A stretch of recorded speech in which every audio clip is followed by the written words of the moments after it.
ก็ตคนหัวเก็ตคนหัวตีนางเนี่ยเก็ตคนหัวปอลนะคนหัวยาวหน่อยนะมาก็เก็ตปันโลมันเก็ตปอลมอเขาได้เป็นคนหมกเก็ตคนหัวเนาะบนมาจู้เขาก็เขาหาเก็ตบนหลายๆเนี่ยคือไอ้กวไม่หมังเตี้ยนะหมังเตี้ยมันแค่เก็ตคนหัวปอลมอคนหัวยาวหน่อยนะมันหลูหาเก็ตบันเคยเนี่ยว่าเขาหมกเก็ตให้ปอก็เลยไล่เสร็จได้ก็ลักยักตัวอยู่ไอ้กวหมกเก็ตบันคนหัวปีนางเนี่ยก็ให้ไหนได้เดียวเฮ้หมังให้ไหนได้เดียวมันเนี่ยเก็ตให้ไหนเก็ตให้ปอลมอเก็ตปอลมอนะเก็ตหมังมุนๆเอ้คนหูเนี่ยยาวหน่อยลากอ๋อมันจะไล่นะคนหูนะกูหูยกไปแล้วในหม้อมันจะไล่ได้วันไหนไอ้บินหน้าเนี่ยก็ไปหูตัวเข้มหลายเครื่องห้าหลุมมือว่าเจี๊ยบหม้อมาก็ไม่ถึงกำเก่าเว้ยกว่าถึงกำเมื่อก็ไอ้บินหน้าเนี่ยก็ไปหูตัวเฮ็ดอุปพงดิ๊กคึกนะไอ้ขาก็ไม่ถึงกำเมื่อก็มันไปหูตัวหลวงมาก็เก็ตในเมื่อหน้าก็ดีให้มันให้ขุนหัวมันบนล้อมไปเลยด้วยก็นะล่ะคือมาก็เก็ตในเมื่อเดินพอมาเก็ตมันเก่าลงมาเก็ตในเมื่อปีหน้าก็ไปหูตัวอุบพงไอ้โคอยู่ให้หน่อยเหี้ยวลายเสือไตก็มาก็เก็ตในเมื่อไหมเลยให้มันขุนหัวมันปอดเลยด้วยอุบพงดีๆไอ้นางหาได้เก็ตบันเลยเก็ตบันลายนะเก็ตขุนหัวเนี่ยหาได้เป็นคนเก็ตคนหูไอ้กวมก็ขึงหลักหักหลังไอ้นายเสตเมื่อขันเรื่องปียาวคำว่าเนี่ยเมื่อยากินขันมันก็ไม่ก็หักหลังมาขึ้นบ่ไหนมาถ่ายแค่พังไว้ลุยนายเสตน่ะรักเก็ตคนหูน่ะบาป2 กำก็แล้วนายเสตได้ไปหูตัวมันว่าไตกวมมันได้หักหลังมันไหนเก็ตคนหูเปิ่นดิ๊กไอ้กวมได้ดองเข้มนะเข้มแก๊สดิเข้มนะมาว่าแก๊สนี่มันลายเสร็จได้แก๊สบันขุนหูพี่น้องเนี่ยภายในแทงอินเขาภายในอะไรหนาวแก๊สหนีมาไงแล้วยมาเข้มหนาวหม้อพี่น้องก็ไปพูดตัวเข้มนะเนาะเมื่อหมกแก๊สนะหลงหมดได้ก็เข้มเดียวก็หมกแก๊สนะก็ได้ขามาเมื่อกินยาน้อยเนาะบ่ไหนเลยเป็นนางก็ไปหูตัวตึกอุบพ่อเลยมาเหล่เขาเลยไปสามมาเหล่เขาเลยไปสามว่าไหนไปสามในก็ตีเหล่สาวตึกมาเยี่ยวมั่วมันเก่าหน่อยเฮ้เหล่สาวเอ็นกาบ่ไหน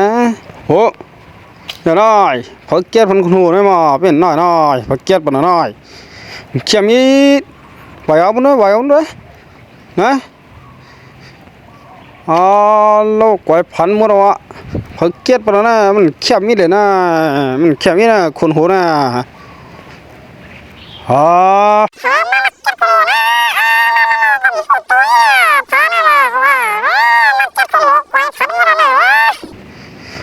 โลมันดูดพอนะมาหาด้วยโลปะนะโลมันจะไล่ว่าเพิ่มมาเก็บมันคนหุ่นนองกับหัวในไกวพันหมดในคนหัวในยาวเสียลายนะโลเจริญเยอะก็มือเฮือนกระมังก็โลกันอะไรเลี้ยงคือเกี่ยวหาก็ไม่ว่านะโลหาเก็บมันคงหัวในเขี้ยวหนอมโนแล้วเรามันต้องขุดตัวว่าโลจะทำให้มือเฮือนเหรอมันเนี่ยเข้มได้ก็เข้มก็ห้ามมือหาก็เนาะมือโลเก็บปะเนาะคนหัวล้อมม้วนหม้อไอ้ก้มฮัดเก็บมันก็ลงไอ้กวงบอกขึงหักหลังได้กลมขึ้นมาเลยคำว่ามันคำนี้ปียากก็มอไอ้เนี่ยก็ไม่ได้มาขวายผันเมื่อหักหลังมาขึ้นว่าคำว่าอะไรว่าเดี๋ยวเลี้ยงมันเลี้ยงในหม้อผมมีแค่พามือไว้ไอ้มันหลอดก็หล่อไอ้ขึงการมาปีสังก็จะลำหนักเผลอลักเก็ตคนหูสาวก็ว้าวนะแล้วไอ้กวงบอกดักไปมาจำหลังมันเฮ้ย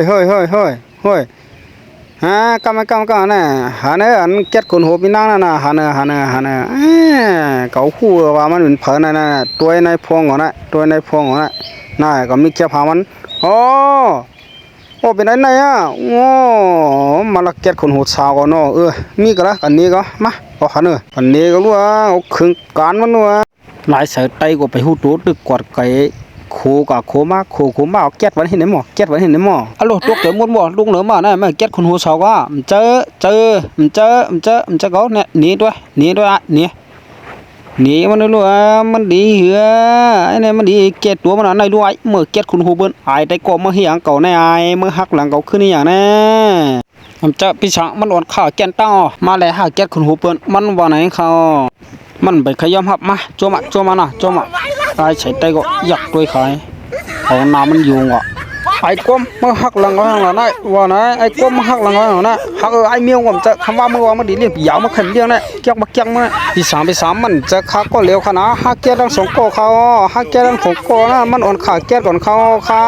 มันจะคักก็เร็วแล้วมันจะคักก็เร็วเลยยอมฮับว่าเลปีสังก็ทอม4ทอม5สังขึงการไอ้ไล่ใส่ใต้เนี่ยไอ้ไล่ใส่ใต้ก็หญ้ากินขันมันก็เดียว